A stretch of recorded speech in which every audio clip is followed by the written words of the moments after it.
Bagaimana data besar membuli pengguna lama?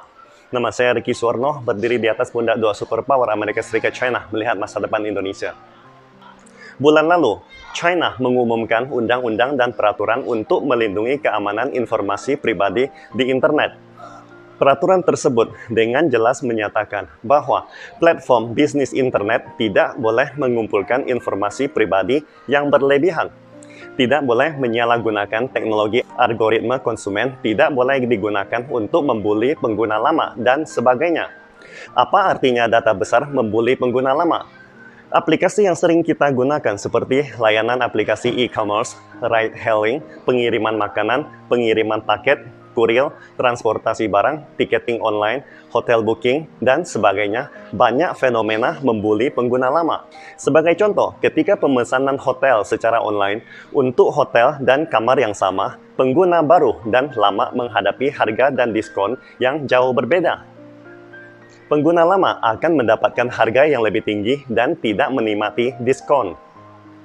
Mayoritas pengguna lama mengatakan bahwa mereka sering dibuli big data dan sangat sulit untuk mempertahankan hak-hak mereka. Karena perusahaan internet layanan aplikasi dapat menggunakan berbagai alasan paket diskon untuk membela diri. Sehingga dengan dikeluarkannya undang-undang dan peraturan yang relevan sangatlah tepat waktu. Karena banyak pengguna atau konsumen telah menderita akibat teknologi big data untuk waktu yang sangat lama. Karena itu, pertanyaannya, bagaimana big data membuli pengguna lama? Anda mungkin akan mengatakan bahwa ini sangatlah sederhana, yaitu perusahaan internet yang mengumpulkan informasi pribadi konsumen akan menganalisis preferensi konsumsi mereka, tingkat pendapatan maupun profesinya.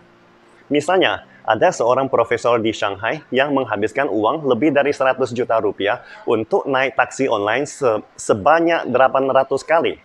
Hal ini membuktikan korelasi semakin mahal ponsel yang digunakan, semakin tinggi tarif taksi yang dikenakan.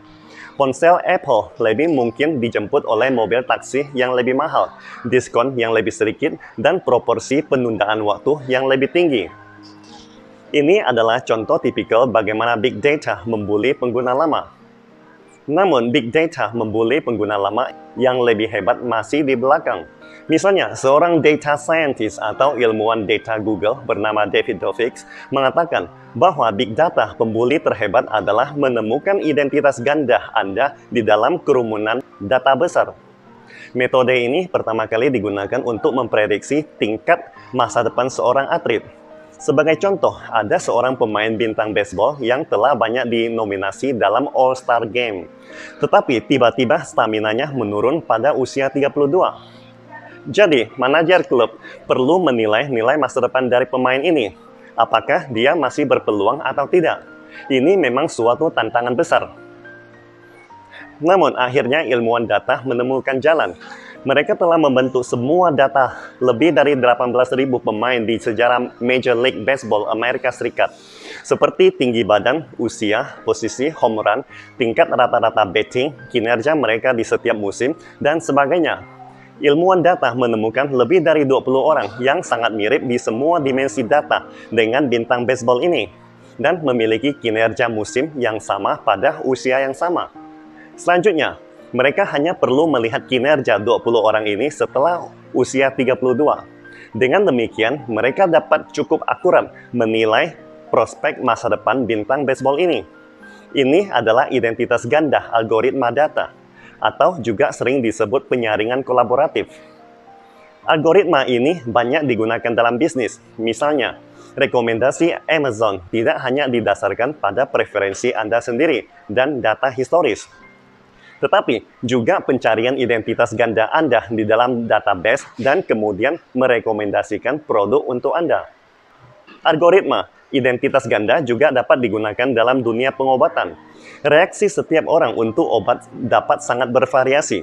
Jika dapat menemukan beberapa identitas ganda yang sangat mirip dengan data fisiologis Anda, status kesehatan, kebiasaan hidup, dan latar belakang kepribadian melalui data besar. Dengan melihat respon tubuh mereka terhadap obat tertentu maupun perawatan. Sehingga, dokter dapat merekomendasikan rencana perawatan yang lebih cocok untuk Anda. Contoh-contoh di atas adalah mayoritas layanan aplikasi yang sangat bagus untuk pengguna. Tetapi, jika ada perusahaan internet yang menggunakannya untuk membuli Anda sebagai pengguna lama, bagaimana akibatnya? Sebagai contoh, ada perusahaan asuransi di Amerika Serikat yang menggunakan identitas ganda pelanggannya untuk menentukan premi seberapa tinggi pelanggannya bersedia membayar biaya asuransi mereka. Atau contoh lainnya, tempat perjudian kasino. Menurut statistik kasino Amerika, menemukan bahwa setiap penjudi memiliki titik menyerah tertentu, seperti $3.000. Dalam titik menyerah ini, mereka tidak akan kehilangan kehendaknya setelah kalah hari ini, karena mereka akan datang pada hari berikutnya. Namun, setelah mereka mengalami kerugian dalam titik menyerah ini dalam sehari, maka mereka mungkin akan ketakutan dan tidak berani melangkah ke kasino lagi dalam beberapa bulan mendatang. Tugas manajer kasino adalah membuat setiap pelanggan menghabiskan cukup banyak uang di kasino, tetapi tidak melebihi titik menyerah ini. Namun, masalahnya adalah setiap orang memiliki titik menyerah yang berbeda. Bagaimana kasino manager mengetahui apakah titik pelanggannya adalah $2.000 atau $10.000? Seperti metode yang sama di atas, yaitu membuat database untuk setiap pelanggan. Misalnya, usia, jenis kelamin, kode pos, pola perilaku, keuntungan dan kerugian selama berjudi, waktu berkunjung, dan sebagainya.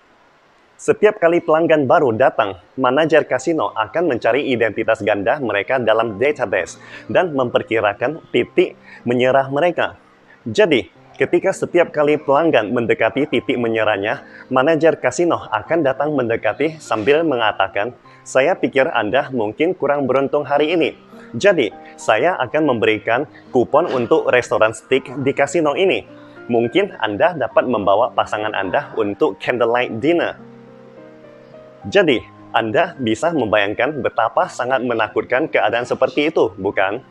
Hal ini mengingatkan Ricky kepada Queensberg Law of Technology, seorang ahli sejarah teknologi yang mengatakan, "Technology is neither good nor bad, nor is it natural."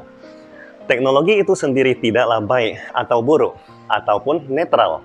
Kalimat ini berarti bahwa meskipun teknologi itu sendiri tidak baik atau buruk, namun ia memiliki pengaruh yang sangat besar. Perusahaan teknologi berkewajiban untuk memprediksi dampak dari suatu teknologi baru.